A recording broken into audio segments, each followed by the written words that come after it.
of Canadian Mortgage Weekly. It is Thursday, 11:30, and we're here with episode 58. Thanks for joining us. My name is Sam Thompson, and of course, we're joined with Joe Bladek. Joe, how are you doing this morning? Hi, everybody. Yes, doing pretty good. Thanks for asking, Sam. It's a good day out there today. And yeah, looking forward to today's episode. We got a lot of great content for everybody today. And how are you doing today, Sam? Yeah, I'm doing good. You know, like you were saying, it's a nice blue sky day. It is pretty cold. I've been seeing some cold advisories. So, I mean, might not go out, but it does mean good, good skating conditions hopefully soon. So, Yeah, there have been a lot of cold advisories and all that. We did get a dump of snow as well. That's right.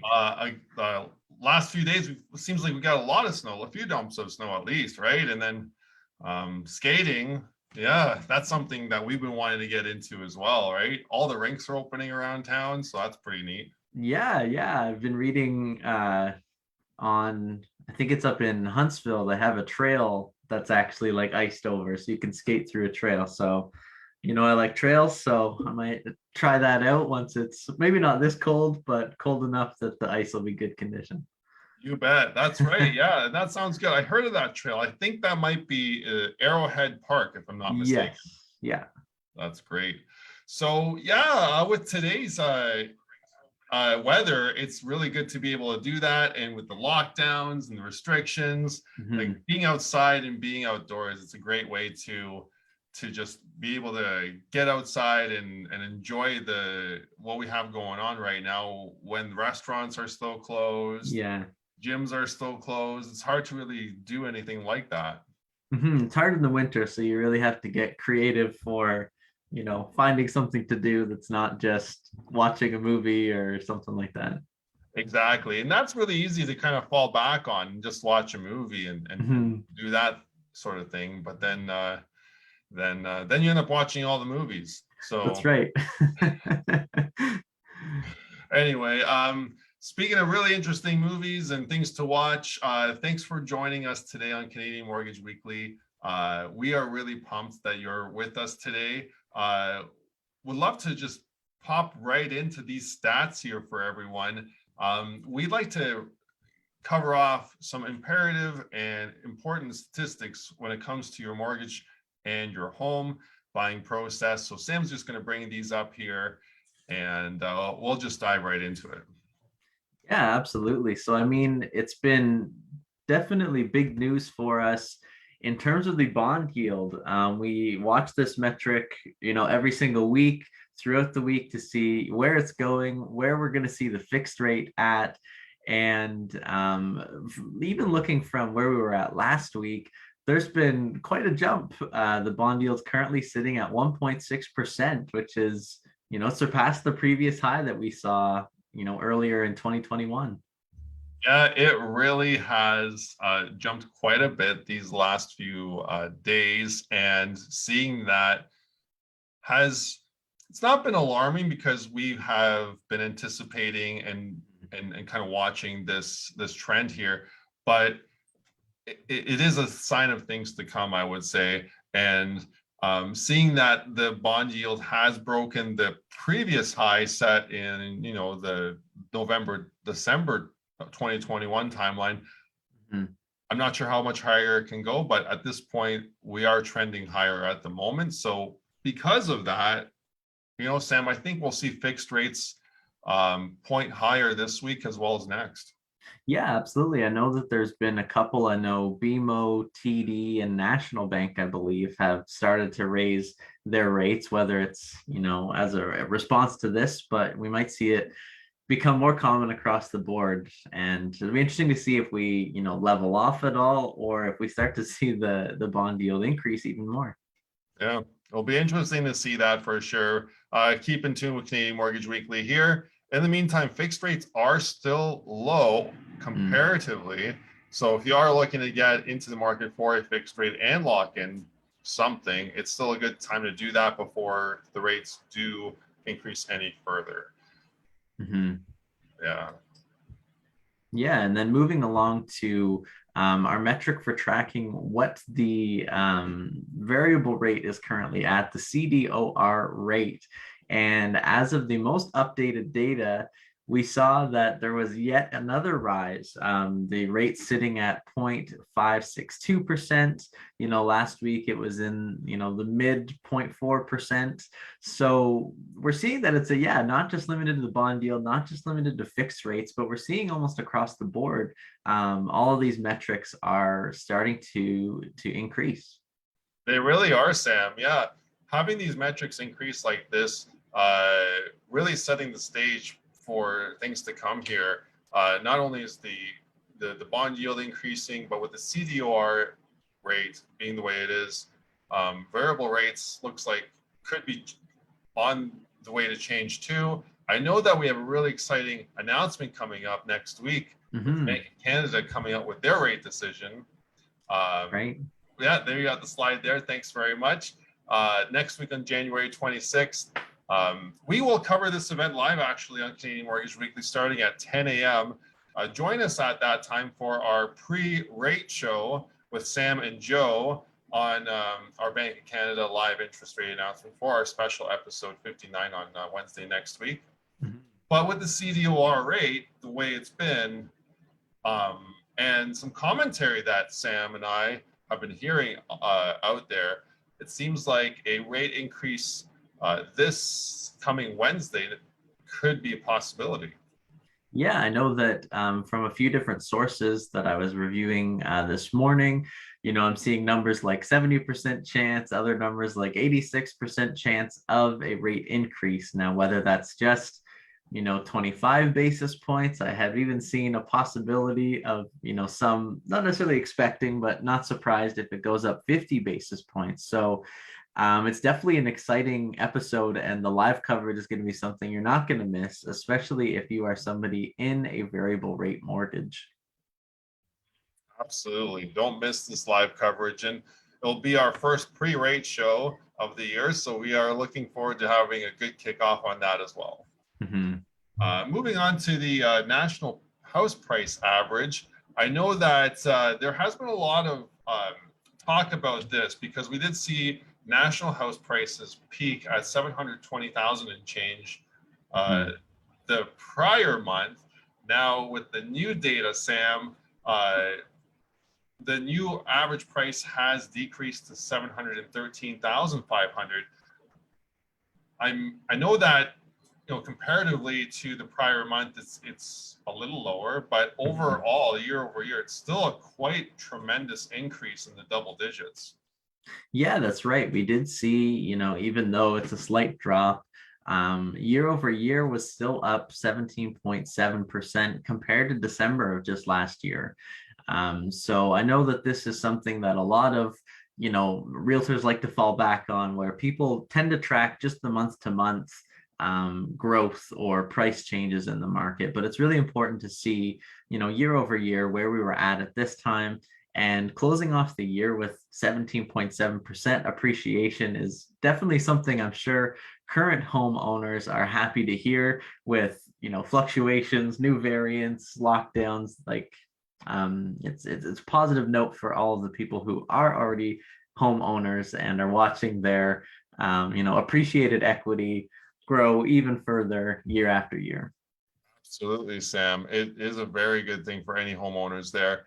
And just looking at this graph here, we can see the ups and downs that the average house price has had. So this decrease in the last month, it's a very small decrease in comparison to some of the other decreases we have seen in just these past 2 years. As you see in the beginning of 2020, we saw a small decrease, but followed by a tremendous increase. And then in 2021, even last year, we saw a peak in the early months of the year with a slight decrease throughout the year.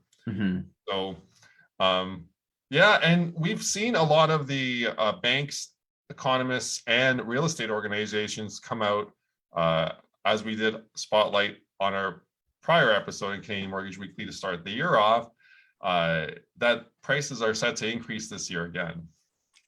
Yes. Yeah, I feel like that's something that is imminent and coming soon. Yeah. Yeah. I mean, if you look at the overall trend, like you were saying, with ups and downs, it's been a gradual trend. You can draw the trend line of increase slowly through the ups and downs. It is still on a gradual rise from January of 2020. Don't take our word for it. It's always up, you know, always make your own decisions from that point. We're Mm. always just reporting what other, economists are saying and real estate organizations. Obviously, we're not real estate agents, but we are very much in the market every day. So we'll keep an eye on the average house price. We'll report it again. We'll watch out for next month's statistics on that. So keep in touch with Canadian Mortgage Weekly Live for updates on that. So let's get into the meat of our episode, and that is the 5 first-time homebuyer tips that are so 2021. And I'm really pumped about this because these are tips that a lot of people have been given year over year, and even up to last year. And then this year, I'm seeing these folks come to me to apply for a mortgage, but they can't because the tips don't work anymore. That's right. I mean, we were talking earlier about, needing to get creative with activities and ways you're spending time. So we're also seeing that in a lot of first-time home buyers, those, old tricks, the tried and true answers and, tips to get ahead. They're not quite as useful or don't have as much traction as they once did. It definitely don't. So, one of the tips, if we can just jump right into it, one of the tips that I've seen a lot of people get, and what I'll do is I'll illustrate each example here. But for example, the single person wanting to buy a home, whether or not you're on your own or separated, or whatever reason buying a home on your own, even if you have a high income, high credit score, your car is paid off, and you have no debt. And keep in mind, a high income. So we're talking maybe $90,000, $100,000 here for your income. In this market, what's that going to get you? Even if you have the full 5% down payment saved up, fortunately, not really anything. In any major center in Ontario right now, we're not seeing anything open up for someone like this. And it's heartbreaking. Yeah, for sure. I mean, we've seen a quite gradual trend, but I think more significantly over the last little bit, where, yeah, the idea of a single applicant, a single purchase is becoming much, much more rare.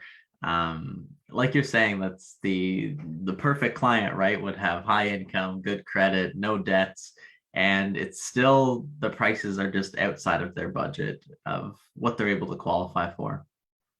I agree.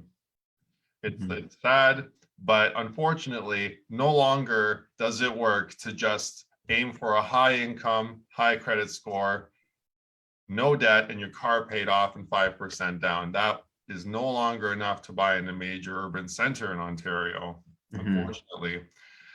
The second tip that is dead: if you are a dual income middle class household making together, say, 40,000 each, so 80,000 together, or even $50,000 each, so 100,000 together, and you've been told to save 5% down, and you've been told to pay off your credit cards, and you've been told not to have a car loan and to drive a old late model car into the ground just so you can get your first home. Unfortunately, Sam, that's no longer going to do it in 2022 either in any major urban center. That's right. I mean, when the single applicant file does not work, we look at, can we add your spouse? Does your spouse have income? But like you're saying, we're seeing that even if there is a dual family household income, it doesn't quite make it in the market anymore. Oh, it's really unfortunate. And those are two real possibilities up until last year that could have been a first-time home buyer. Right. The third tip here that we have is, well, if I can't do it on my own, or maybe my income's not high enough, maybe only a 5% down. Maybe I'll use the first time home buyer incentive and increase my down payment to 10 or 15%. Well, unfortunately, in this case, Sam, we're seeing that the income threshold is fairly low for what really you need to qualify for any realistic priced home in any urban center. I mean, the average price we're looking at is 713,500, and the price limit is too low really to get into the market because all homes have really gone up tremendously since then. Absolutely. Yeah. The theoretical max is sitting at around 505,000. So it's not even like, a rounding error, you're off by 30,000. It's like, it's quite low, even using, programs that are available through the first time home buyer incentive. I know it was an exciting opportunity when it was first released. And, in Toronto and Vancouver, they have upgraded the incentive as well. But again, we haven't really seen that reflecting in more homes being purchased through this incentive. Exactly. I think I remember last year we did maybe one or two clients on that incentive. And when I did speak or hear from a CMHC rep, I think they had only done not very many across the whole country. It was just one of those things that even though the government had put it in place, there wasn't very many people taking advantage of it, just simply because they could not. Also, number 4, and that kind of relates to number 3, but the 4th tip, and that's been something that we've told clients before, and that's if you really can't afford anything, you have good income, you have good credit, you have low debt, a lot of the times we can tell a client to save your way. But in this case, you really can't save your way to buy a home these days in 2022 because inflation. Yeah. House prices are just exponentially rising quicker than what anyone can save right now. And that's causing anyone that thinks that they can do it on their own next year, whereas maybe they can get into a home now in an alternative way. It just ends up getting, it either stays the same distance from where you've started, or the goal just gets further away because of inflation. Yeah, it's unfortunate, the old-fashioned way of, just saving up, making a bigger down payment, getting that minimum amount. It's almost a cat and mouse game of trying to catch up to a surge in house prices. We're looking at the national home price average graph, and although now it's leveled out a bit from even 2020 into 2021 was quite a huge home price increase. To make up that difference on a minimum down payment can be very challenging for a lot of first time buyers. Yeah, definitely. And I know there was down payment programs in the past too, and that moves us to number 5. 5th tip for 2021 that's dead in 2022 is using down payment assistance programs. I think we had our last one last year there, Sam. But right. with this program going into 2022, the max income is too low and the max home price is too low. And it's just not feasible for anyone to really get into the market with these programs, even though they're built to help first-time home buyers to get into homes through these programs. Exactly. A lot of them are very favorable, with 5, some of them even offering 10% towards your down payment. They're forgivable after 20 years. So it seems like a perfect scenario for these first-time home buyers. But again, like you're saying, keeping up with inflation seems to be a difficult task for a lot of these programs. Yeah, it is a real difficult task. So those are the 5 tips from 2021 that are dead. I'll just go through them real quick here. High single income, high credit score, no debts. That doesn't really cut it anymore. Middle class dual income with no debts, paid off cars, that really doesn't cut it anymore. First time incentive for the first time home buyer, that really doesn't work anymore. Saving your way to a home purchase, that unfortunately doesn't work anymore. Mhm. And then down payment assistance programs, those just don't fit anymore. So what are these first time home buyers going to do? And Sam, we have a list of 5 new tips for 2022 that we're going to share today. Yes, we do. It's the light at the end of the tunnel. By getting creative, there are some options that are still available for first-time buyers. And the first one is one that, we chat about a lot on this channel. It, came into normalcy the end of 2020 into 2021. And I think it's become essentially a staple almost for any first-time buyers. And that's just the getting a temporary cosigner. So this could be a family member, a parent, an uncle, somebody to be on title with you so that we can add that additional income to the file. Because again, as we're saying, the even a dual family income doesn't quite cut it. So having that extra family member on can really increase your chances of getting a property.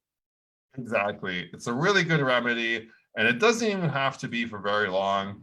And you're also able to secure a 5-year fixed mortgage, which typically is the most favorable rate, and then also remove that cosigner within that term without triggering a prepayment penalty. So that's really key. Yeah, it's a really good one there, Sam, because having a temporary cosigner can add that boost for, like you said, the single income earner or the dual income earner to get in that house and to actually get into the market right away without really having to wait, or, hopefully they're not even using the tips from last year, because that won't really get them anywhere. Yeah, exactly. So the second tip that we have for 2022 is, if you are finding yourself in a situation where you are dual income and you're not able to really do anything, then what we're seeing is these families that are buying homes, the way they are able to do it is each partner themselves has a side hustle. And so they have a full-time job and they also have a side hustle. And then, not only does each partner have a side hustle, but in addition to 2 full-time jobs and the 2 side hustles, the partners themselves have a side hustle that they are doing together. So 5 streams of income, and we've seen that before, and those folks are able to really get into the market, but that's a real extreme way to do it compared to a temporary cosigner. It is. It's definitely, I guess, for the people that maybe don't have a temporary cosigner available or who are very adamant on making it on their own. Because it's also important to note that, if that income is to be required, or sorry, is being used, it does have to be for 2 years. So it can't be, a brand new side hustle that you just started last month. We'll need some time to actually be able to use that income towards the purchase.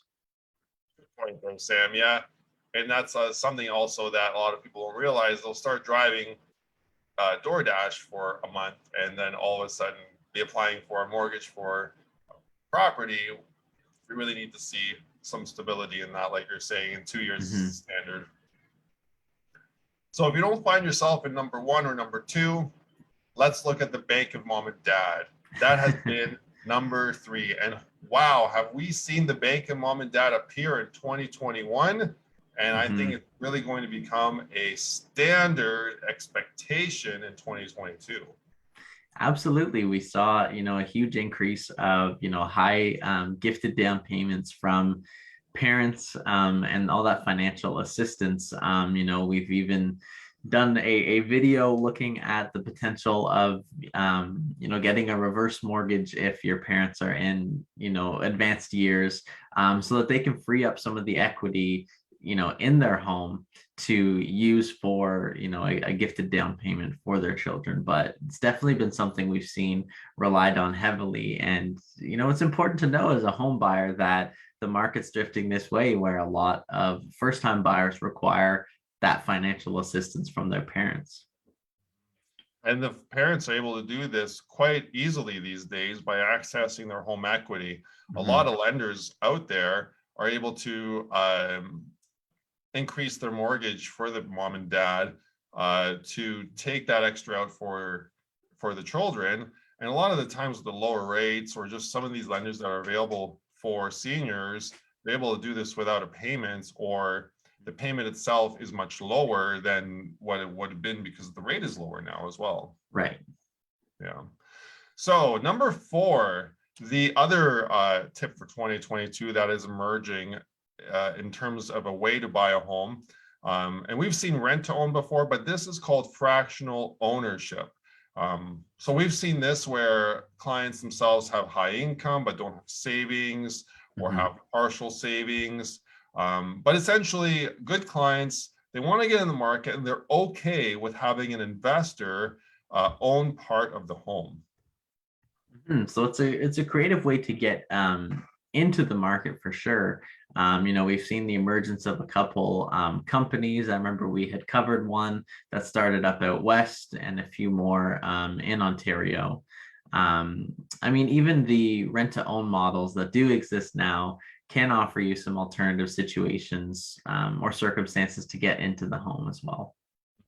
Yes, they really can. So definitely contact us if you have any questions about these two models, because they are emerging, and we would like to help you walk through those in detail off the air. But number 5 would be multifamily home units. So this would be a home that has 2, maybe Mhm. 3 or 4 units, completely separate, but we're actually seeing maybe the like families moving in and owning the home together but living separately. And Sam, you saw that last year as well. Yes, yeah, we did see that um, deal come to its final purchase. I believe the mother was looking to downsize anyways, so the family was able to purchase together a duplex where the mother got the additional unit, and the two children had received the main unit. So it was a creative way to do it because the mother was looking at downsizing anyways. And it made it a lot easier again because having that additional income, like we had seen, doesn't necessarily cut it, even if you're a dual income family. So by buying together, it really did make the process quite simple. Right. Yeah. Good Mhm. example too. Well, those are the 5 new ways that we are seeing as mortgage professionals emerging in 2022, and how first-time home buyers are moving into the housing market.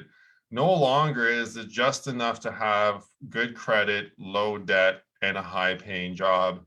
This is simply because of the house prices and the sheer uh, you know increase in the way Mhm. they've gone, that we need to change the way we are buying homes, because we are not seeing any changes made to make mortgage qualifying any easier. As a Right. matter of fact, for the last few years, we've seen mortgage qualifying get a lot more strict.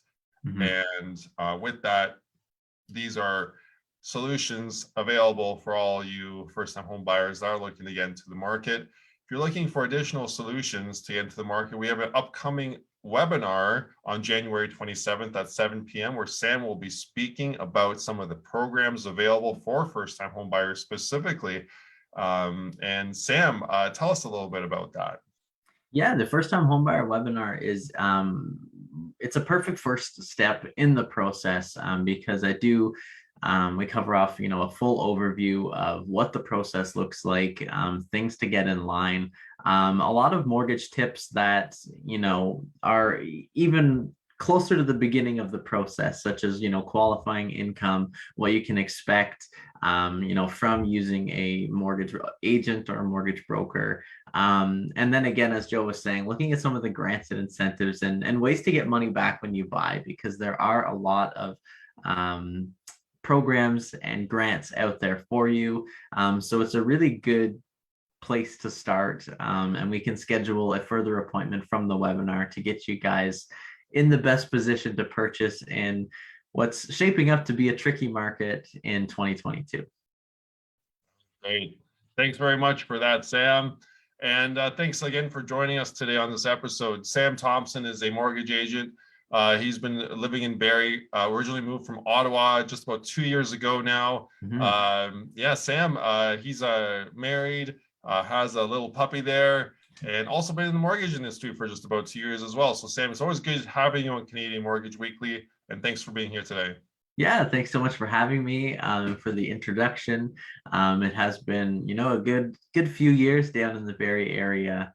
And of course, for anybody who doesn't know Joe, Joe is a mortgage broker in the Barrie Simcoe area, living in Aurelia with his wife and two children. And Joe, you have been in the industry for over 11 years. So definitely appreciate the insight and the knowledge that you bring to all of these episodes and each video. So thank you again for having me. It was a pleasure. Thanks very much, Sam. Always a pleasure to be here myself as well. Join us next week for our special pre-rate show for the Bank of Canada interest rate announcement, and they'll also be releasing monetary policy, if I'm not mistaken, Mhm. 10 a.m. January 26th. And then don't forget, we also have a regularly scheduled episode Thursday at 11:30 a.m. And I think, Sam, we're covering new to Canada this week, next week. Yes, we are. Perfect. That's great. So we'll see you next week on Wednesday, and thanks for watching.